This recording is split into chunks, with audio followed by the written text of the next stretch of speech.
Hello everybody, welcome back. Today as well we have got you another video. In this video I'll show you how you can get student discount on HP laptop. But before that, please do make sure to like our video, subscribe our channel, and yes, without any further delay, let's get into it. So for that, simply go ahead, open up your browser and type in HP Student Store. As soon as you've done that, you will find many of the options, but do not select them first. Gotta scroll to the bottom till you find this option of HP Student Store Registration. Go ahead, tap on it.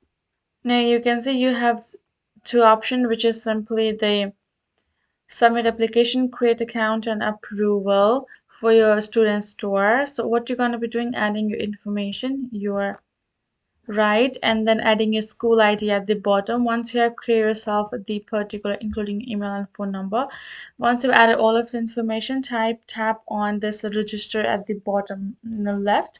Once you have done that, you will be able to get your designated store where you will be able to get your particular discount, well, after showing your registered student ID for your HP laptop. So that's how it works. Hope this video helped. Thank you so much for watching. I'll see you guys in our next video.